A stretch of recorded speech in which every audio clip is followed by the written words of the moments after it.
Hello everyone, how are you all. जय माता दी। आज है नौमी और मुझे उठना था सुबह जल्दी और बज गए थे 7:15 और मैं उठने वाली थी 6 बजे। और बाहर का वेदर को देख के आज धूप नहीं थी यहाँ पे, मतलब निकली थी पर लेट निकली थी। तो सुबह वेदर को देख के ऐसा लग रहा था कि आज तो मौसम ठंडा है, क्योंकि सेकेंड नवरात्रे वाले दिन भी बहुत ठंडा हो गया था। अब मैं यहाँ तैयारी करने के लिए आई फटाफट किचन में, क्योंकि आज मेरे को माता रानी को पंच स्नान कराना था और घर में कुछ भी नहीं था। तो इससे पहले मैं घर के पास डेयरी है तो मैं वहीं पे गई थी और उनसे मैं दूध और दही लेके आ गई थी।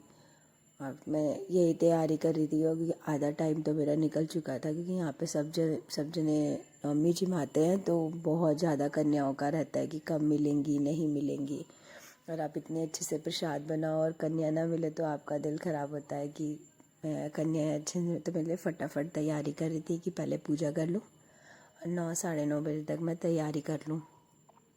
मैं सुबह फूल लेके आई, पड़ोस में मिल जाते हैं नेबर के यहाँ बहुत। वैसे देहरादून में हर किसी के घर में काफ़ी फूल वगैरह प्लांट्स बहुत लगे होते हैं। यहाँ पर सबको शौक होता है गार्डनिंग का, चाहे छोटी जगह हो चाहे बड़ी हो। तो ये मैंने अपनी थाली सजा ली है। भोग भी मैं ऊपर ही ले आई थी मंदिर में, तो मैं जल्दी इसीलिए कर रही थी। मेरे क्या बच्चे उठ गए और ऐसा होता है अधिकतर मेरे साथ, जब बच्चे काम में कर रही होती हूँ मैं जल्दी उठती हूँ तो बच्चे भी जल्दी उठ जाते हैं। और आयु का तो ऐसा है, जिस दिन स्कूल नहीं जाना होगा ना उस दिन वो 7 बजे उठ के बैठ जाएगा। बट आज थोड़ा वेदर ठंडा था तो इसलिए वो नहीं उठा। तो मैंने कहा पहले मैं कान्हा जी को नहला देती हूँ, क्योंकि मम्मी को टाइम लगता पूजा करने में। तो इसीलिए मैंने कान्हा जी को नहला के आधा काम तो मैंने कर दिया था मंदिर का। और इसी चक्कर में मैंने मम्मी के लिए छोड़ा। मैंने कहा माता रानी को मम्मी ने ला दी, कि उनको सजाने में, तैयार करने में, आरती सजाने में बहुत टाइम लगता है। और मुझे नहीं पता था कि मम्मी के कुछ नए नए प्लान्स हैं। हमारे लिए भी सरप्राइज़ था। मम्मी ने थाली वगैरह इतने अच्छे से सजाई थी, आप लोग भी देखना, बहुत अच्छा था। पर ये है कि मैंने जल्दी से आरती करी। आरती करने के बाद मैं पहुंची सीधा किचन में। किचन में मैंने, अब आप लोग कहोगे इतना बड़ा कुकर कौन चढ़ाता है।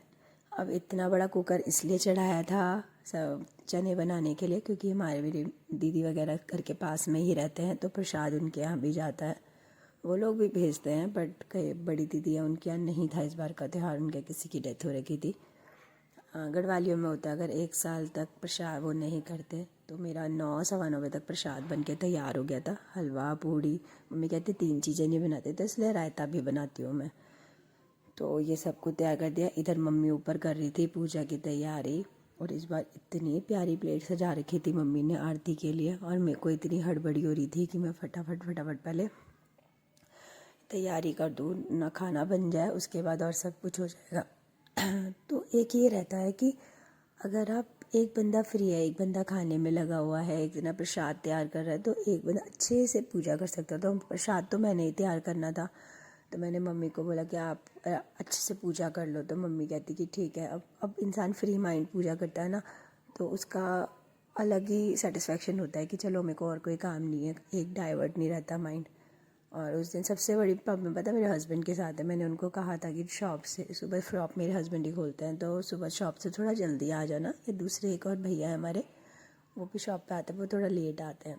पर वो भी उस दिन लेट हो गए, शायद उनके यहाँ भी पूजा रही होगी। और आयु भी आ गया था, वो वेट कर रहा था कब पापा आएंगे और कब मुझे नहलाएंगे।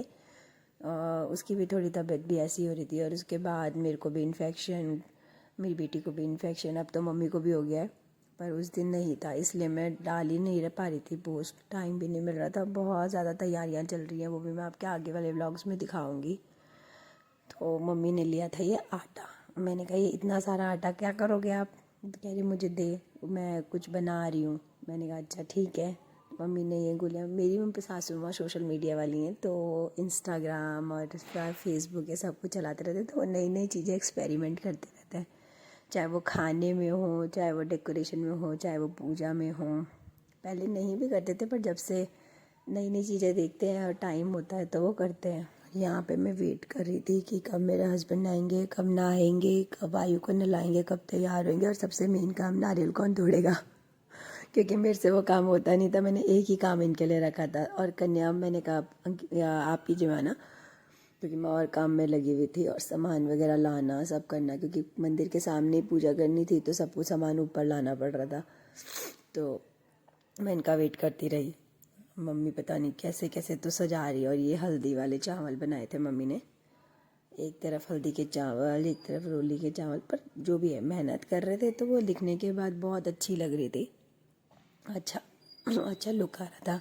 अभी भी मेरी आवाज़ में ना थोड़ा खराश है। मैंने कहा व्लॉग बहुत लेट हो जाएगा, मेरे आगे के व्लॉग्स भी रखे हुए थे अभी, मेरे को वो भी एडिटिंग कर रही थी साथ साथ।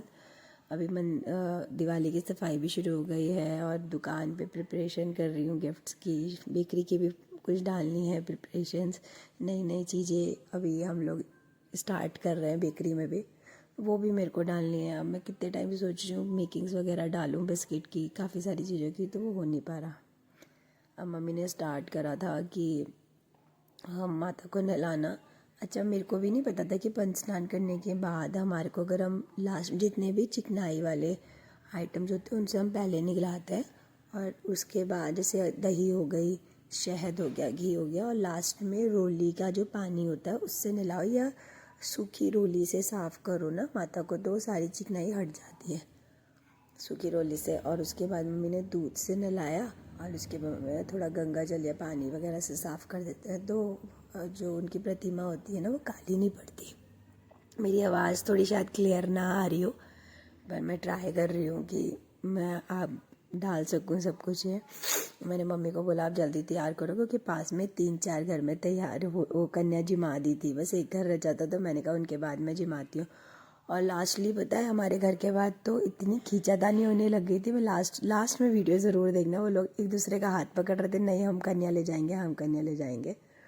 और इसके बाद इसमें ना 2-3 साल से ये डिस्पोजेबल्स लाती, क्योंकि कन्याओं के पास इतना टाइम तो होता नहीं है कि हम लोग खा लें बैठ के आएँ, तो सिर्फ रोली, इसमें मैंने सब कुछ 12-15 डिस्पोजल्स ला देती हूँ, इनके कवर भी होते हैं, तो इसमें सारा प्रसाद रख देती हूँ, 2-2 पूड़ी, क्योंकि कन्याएं ज़्यादा खाती तो है नहीं, उनके हर जगह से यही मिलता है प्रसाद, तो मैंने ये सब कुछ रख दिया था। और साइड में एक साइड रायता डाल देते जिससे कि पूड़ी वगैरह गीली ना हो, एक करके, और सारी चीज़ें एक एक करके लगा के मैं 2 बार ऊपर ले गई थी कि ऊपर रख दूँगी तो वो आएंगी तो जल्दी जल्दी कर देंगे। और मम्मी ने आरती, शायद मम्मी आरती कर रही थी या मम्मी मेरा वेट कर रही थी कि तू आ तो मैं करूँगी। और इसमें पता है क्या, कैरी करने के लिए इजी रहता है, कवर करके दे दो तो गिरता नहीं है, तो मैंने इसलिए इस बार 2-3 बार से मैं ये सब कुछ करने लग गई। तो मेरे जो नेबर हैं उनको भी ये अच्छा लगा आइडिया, तो कह रहे थे कि यार हम भी ले आएंगे, क्योंकि प्लेट्स या वैसे तो पन्नी वगैरह में देना अच्छा नहीं लगता कन्याओं को, तो ये साफ़ सुथरा रहता है, और नहीं तो प्रसाद सबके मिक्स हो जाते हैं, तो इसीलिए मैंने इस बार 2-3 बार से करना शुरू कर दिया। तैयारी करी, और वो नारियल काट रहे थे, छील रहे थे, वो भी उनसे ढंग से छीला, वो भी मम्मी ने कटिंग करी, और उसके बाद मम्मी और अंकित ने ही आरती करी। मम्मी ने नए तरीके से इस बार आरती बनाई। उसके बाद फिर कन्या नीचे, हमारे घर के नीचे बेल बजाए जा रहे लोग, जल्दी करो जल्दी करो, और हम लोग लगे हुए। मैंने कहा नहीं यार, कम से कम 2 मिनट तो बैठे कन्या है। उसके बाद मम्मी ने, इन्होंने ही करा, और कह रहे थे कि जल्दी भेज दे यार। मैंने कहा जब आए हैं तो 2 मिनट तो है, और 5 मिनट भी नहीं लगा। यहाँ पर हमारे घर के बाद खींचातानी हो रही है, पहले हम ले जाएंगे, पहले हम ले जाएंगे, और एक की बच्ची नहीं मिल रही थी। यहाँ हमारे घर के पास में जो मंदिर है ना, वहाँ पर भी कन्या जी माता है, तो वहाँ पे पंडित जी वेट कर रहे थे, वो आस पड़ोस के लोगों को भेज रहे थे कि जल्दी कन्याओं को लेके आओ। और पता है इसके साथ साथ